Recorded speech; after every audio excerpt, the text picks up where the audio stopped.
नीतीश कुमार अब लगातार 18-19 साल से मुख्यमंत्री बन रहे हैं, उनकी जगह कोई और बनना चाहिए। उनके बेटे का नाम आता है तब ये कहा जाता है कि भाई परिवारवाद हो जाएगा। फिर कौन सा वो चेहरा जेडीयू की तरफ से हो जो मुख्यमंत्री बने, तो क्या वो ललन सिंह हो, सम्राट चौधरी हो, या बाकी गिरिराज सिंह हो, या तमाम और भी नेताओं की भाई मुख्यमंत्री जो है वो बीजेपी खेमे से बनना चाहिए। तो यहाँ पर क्या बीजेपी अपनी कह सकते हैं अपने आप को प्लान करने के लिए, अपनी चीज़ों को बेहतर करने के लिए 2025 के चुनाव के लिए हम कह सकते हैं कि यहाँ पर नीतीश कुमार खफा भी हो रहे हैं, तो पार्टी दो हिस्सों में बांटकर ललन सिंह को अपने पक्ष में लेकर आए और जो सांसद है। बिहार के मुख्यमंत्री हैं नीतीश कुमार, लेकिन नीतीश कुमार से ज्यादा उनकी पार्टी के ही सांसद और केंद्रीय मंत्री ललन सिंह का कद लगातार बढ़ता हुआ नजर आ रहा है। इस आधार में बिहार में विधानसभा का चुनाव 2025 में होने वाला है, लेकिन अभी से ही एनडीए गठबंधन में एक बड़ी तकरार देखने को मिल रही है और तकरार के आधार पर जेडीयू पार्टी ही दो फाड़ होती हुई दिखाई दे रही है। जहां ललन सिंह की नजदीकियां भारतीय जनता पार्टी के प्रति बढ़ रही हैं और भारतीय जनता पार्टी के तहत भी ललन सिंह का लगातार कद बढ़ाया जा रहा है, उनको ताकतवर बनाया जा रहा है, तो वहीं दूसरी तरफ नीतीश कुमार एनडीए गठबंधन में तो हैं, लेकिन नीतीश कुमार को वो तवज्जो, वो जगह या वो सम्मान मिलता हुआ नहीं दिखाई देता है। आज भी एनडीए की बैठक होती है तो नीतीश कुमार के सीएम चेहरे को लेकर फैसला नहीं होता है, बल्कि भारतीय जनता पार्टी के ही पूर्व सांसद हैं जो ये बयान देते हैं कि नीतीश कुमार नहीं बल्कि भारतीय जनता पार्टी को ही चुनना चाहिए, भारतीय जनता पार्टी से ही सीएम चेहरा। अब ऐसे में ललन सिंह का कद किस आधार पर बढ़ा है, एक बड़ी जानकारी सामने आती है। यहाँ पर inter state counselling standing committee बनाई जाती है। इस कमेटी के तहत ये केंद्र स्तर पर काम किया जाता है, जहाँ पर केंद्र सरकार और राज्य सरकार के बीच में किसी भी मुद्दे पर अगर कोई विवाद छिड़ जाता है या आपसी तालमेल नजर नहीं आता है तो इस कमेटी के जरिए इन विवादों को सुलझाया जाता है। और इस कमेटी के जरिए जो अध्यक्ष यहाँ पर बनाए गए हैं वो गृह मंत्री अमित शाह हैं। इसी के साथ साथ इस कमेटी के जो सदस्य बनाए गए हैं 5 केंद्रीय मंत्री भी शामिल हैं और इसमें वित्त मंत्री निर्मला सीतारमण भी शामिल हैं और साथ ही साथ देखा जाए तो इसमें केंद्रीय मंत्री ललन सिंह का नाम भी शामिल है। इस आधार पर कहा जा रहा है कि ललन सिंह का तो कद तो बढ़ा, लेकिन नीतीश कुमार लगातार खामोश दिखाई देते हैं या फिर माफी मांगते हुए नजर आते हैं कि हमने गलती कर दी, अब गलती नहीं करेंगे। अब इस आधार पर कई सवाल बनते हैं कि ललन सिंह जिनका कद लगातार बढ़ रहा है, क्या मुख्यमंत्री चेहरे को लेकर भी अपनी दावेदारी पेश करते हुए दिखाई दे सकते हैं? क्या नीतीश कुमार के खिलाफ भी ललन सिंह उतर सकते हैं, क्योंकि बीजेपी लगातार उनका समर्थन कर रही है और खुद ललन सिंह बीजेपी का बचाव करते हुए दिखाई दे रहे। मेरे साथ मेरे वरिष्ठ सहयोगी अमन सर मौजूद है, जानने की कोशिश करेंगे तमाम सवालों के जवाबों को लेकर। सर पहले तो आपका बहुत बहुत स्वागत है। सर ललन सिंह को लेकर अगर हम जिक्र कर रहे हैं तो ललन सिंह का अगर हम जिक्र करें तो नीतीश कुमार ही हैं जिन्होंने आगे किया था कि मुंगेर से सांसदी का चुनाव लड़ेंगे, चुनाव जीत जाते हैं। केंद्र में जगह पाने के लिए नीतीश कुमार ने ही दबाव बनाया था कि कम से कम 3 उनके सांसदों को मंत्री यहाँ पर बनाया जाए केंद्रीय स्तर पर, लेकिन ललन सिंह और एक और यहाँ पर सांसद को मंत्री बनाया जाता है। केंद्रीय मंत्री बनने के बाद ललन सिंह के हाव भाव अलग दिखाई देते हैं, नीतीश कुमार से अलग दिखाई देते हैं। एनडीए की बैठक में भी हमने एक तस्वीर देखी जिसमें ललन सिंह न तो नीतीश कुमार के साथ है ना ही खुश नजर आ रहे हैं। क्या मायने इसके निकलते हैं ललन सिंह जिस तरीके से बीजेपी के करीब जा रहे हैं?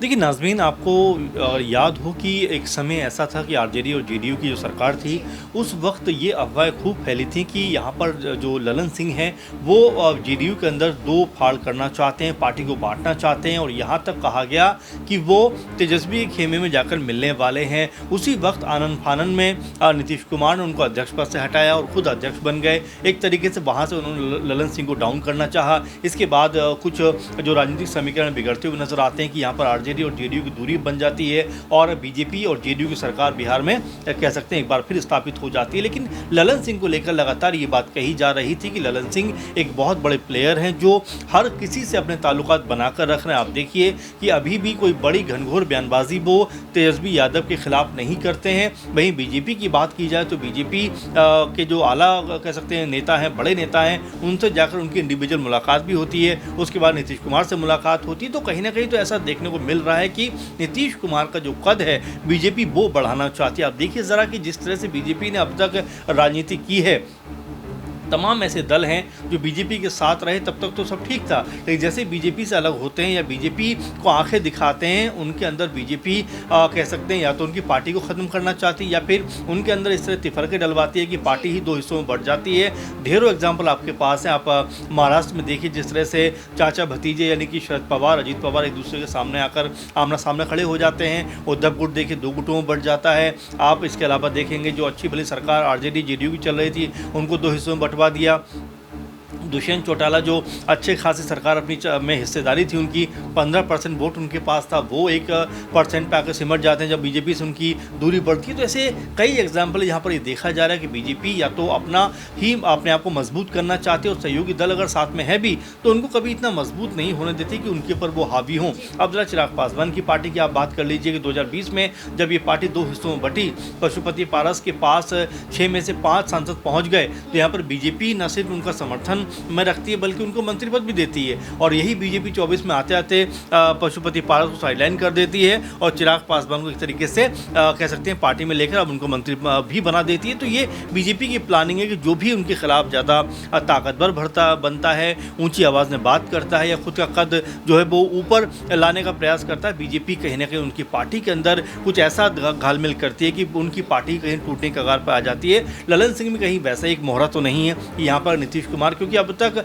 जिस तरह देखा जा रहा है कि जो वक्फ बोर्ड का मामला हो, मुस्लिमों को लेकर मामला हो, नीतीश कुमार के जो सुर हैं वो एक तरीके से नज़र आते हैं कि वो कोई बहुत कह सकते हैं अग्रेसिव इसके ऊपर बात नहीं करते। आपने देखा कि जब गिरिराज सिंह जब हिंदू स्वाभिमान यात्रा निकाल रहे थे उस वक्त भी जेडीयू उनकी खिलाफत की थी। तो ये जो तमाम ऐसे पहलू हैं जो नज़र आते हैं, क्योंकि इन पहलुओं पे बातचीत करना ज़रूरी हो जाता है, क्योंकि इन्हीं पहलुओं के आधार पर आप आने वाली राजनीति को कहीं ना कहीं निर्धारित करते हुए नज़र आते हो। आप देखिए नीतीश कुमार उतना खुलकर बयानबाजी नहीं कर रहे हैं और वक्फ बोर्ड को लेकर तो अभी भी ये कहा जा रहा है कि चंद्रबाबू नायडू नीतीश कुमार बीजेपी से बिल्कुल अलग अपना मत रखते हैं। तो ये तमाम ऐसी बातें हैं, तमाम ऐसे कह सकते हैं इन सब चीज़ों के पहलू हैं जहां पर बीजेपी को कहीं ना कहीं उनके जो सहयोगी दल हैं वो आंखें दिखाते हुए नजर आ रहे हैं। और ये एक संभावना ये भी है कि आने वाले दिनों में मान लीजिए कि अगर जेडीयू के अंदर फूट पड़ जाए, क्योंकि अभी सीट शेयरिंग को लेकर मामला बनेगा।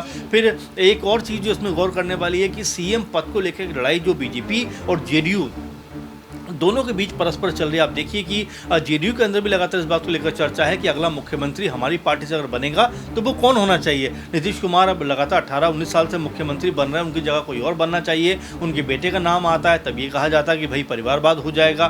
फिर कौन सा वो चेहरा जेडीयू की तरफ से हो जो मुख्यमंत्री बने, तो क्या वो ललन सिंह हो सकते हैं, ये एक बड़ा नाम है। इसके अलावा आप देखिए बीजेपी में भी लगातार ये बात कही जा रही है, चाहे वो सम्राट चौधरी हो या बाकी गिरिराज सिंह हो या तमाम और भी नेताओं की भाई मुख्यमंत्री जो है वो बीजेपी खेमे से बनना चाहिए। तो यहाँ पर क्या बीजेपी अपनी कह सकते हैं अपने आप को प्लान करने के लिए, अपनी चीज़ों को बेहतर करने के लिए 2025 के चुनाव के लिए हम कह सकते हैं कि यहाँ पर ललन सिंह का इस्तेमाल करती हुई नजर आए कि भाई अगर नीतीश कुमार खफा भी हो रहे हैं तो पार्टी दो हिस्सों में बांटकर ललन सिंह को अपने पक्ष में लेकर आए और जो सांसद है वो इस तरफ मिला रहे हैं। क्योंकि शिंदे गुट का भी आपने यही देखा कि जब बीजेपी ने उद्धव ठाकरे से उनका अलगाव कराया तो लगभग पार्टी जो है शिंदे गुट के पास चली गई। तो कुछ ऐसा ही खेल कहीं बिहार में तो नहीं होने वाला है और ललन सिंह उसके नए सूत्रधार तो नहीं बनने वाले हैं। तो ये तमाम ऐसे पहलू हैं, तमाम इसके पक्ष हैं जो ये नज़र आते हैं कि बिहार में हो सकता है आने वाले दिनों में कोई बड़ा खेला होता हुआ नजर आए। क्योंकि नाज़मीन इसका सबसे जो मूल बिंदु है वो ये है कि नीतीश कुमार जिस तरह से जोर शोर से पहले नजर आते थे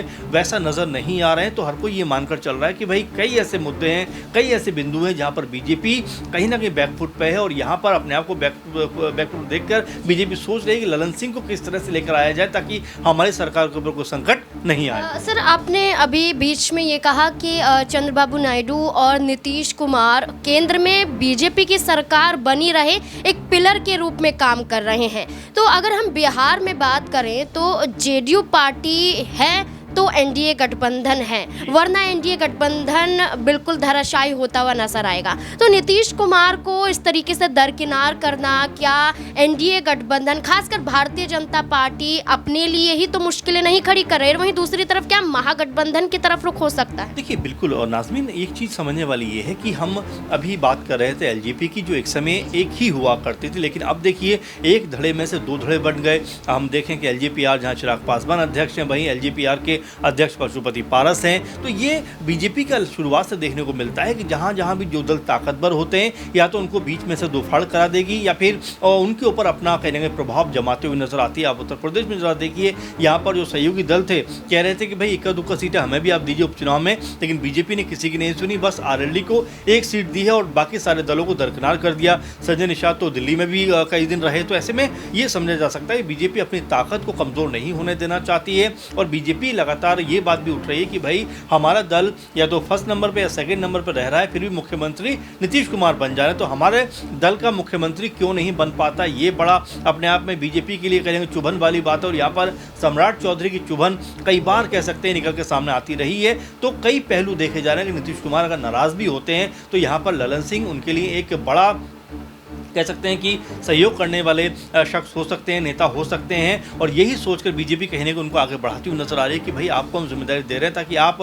अगर हमारे साथ रहेंगे तो हम आने वाले दिनों में अगर कोई संकट आता भी है, अगर पार्टी में कुछ बगावत होती भी है तो ललन सिंह को अपने कब्जे में ले लिया जाएगा शिंदे की तरह और सरकार पर फिर कोई आँच नहीं आएगी केंद्र में मोदी सरकार को। और बिहार में एक तरीके से जो बिहार में एनडीए गुट है, अगर यहाँ से नीतीश कुमार अलग भी हो जाते हैं तब भी ललन सिंह की मौजूदगी बीजेपी के साथ रहेगी, जो ये बताने के लिए काफ़ी है कि सरकार तो कम से कम बीजेपी की वहाँ पर बनने वाली है। लेकिन अगर नीतीश कुमार ललन सिंह को लेकर चले जाते हैं या अलग हो जाते हैं, एनडीए कुनबा वहाँ पर अलग दरक जाता है, अलग हो जाता है, तो यहाँ बीजेपी के लिए मुश्किल हो जाएगी। यहाँ पर अगर बीजेपी कुछ भी है, बीजेपी कितनी भी ताकत में है तो कहीं ना उसकी ताकत बढ़ाने का काम जेडीयू करती हुई नजर आती है। अभी कुछ दिनों पहले भी आपने देखा कि अगर जेडीयू के साथ में तालमेल बीजेपी का बिहार में नहीं रहा होता 2024 के चुनाव में तो बीजेपी को इक्का दुक्का सीटें वहाँ पर मिलती। तो बीजेपी समझ रही है कि बिना कह सकते हैं कि जेडीयू के सपोर्ट के कहीं ना कहीं वो कमजोर है, इसीलिए कोई ना कोई पार्ट उसका अपने साथ रखना चाहती है। ये बिल्कुल, अगर हम बात करें जेडीयू और बीजेपी के बीच में जो सूत्रधार हैं वो अभी केंद्रीय मंत्री ललन सिंह नजर आते हैं। ललन सिंह का एक फैसला या बीजेपी का लुभाना जेडीयू पार्टी पर भी भारी पड़ सकता है और अगर ललन सिंह नीतीश कुमार का साथ देते हैं तो बीजेपी पर भी भारी पड़ सकता है। दोनों ही सूरतों में ललन सिंह अब बिहार में महत्वपूर्ण भूमिका अदा कर रहे हैं। अब देखना होगा कि कद तो बीजेपी बढ़ा रही है, क्या बीजेपी के जरिए सीएम चेहरे को लेकर भी ललन सिंह सामने आएंगे, क्या नीतीश कुमार की मुश्किलें ललन सिंह बढ़ाएंगे या फिर एक बार फिर से नीतीश कुमार एनडीए गठबंधन से आगे कर दिए जाएंगे। इस पूरे मुद्दे को लेकर आपकी क्या राय, कमेंट सेक्शन में अपनी राय जरूर दें। देखते रहे SP9 न्यूज़। धन्यवाद।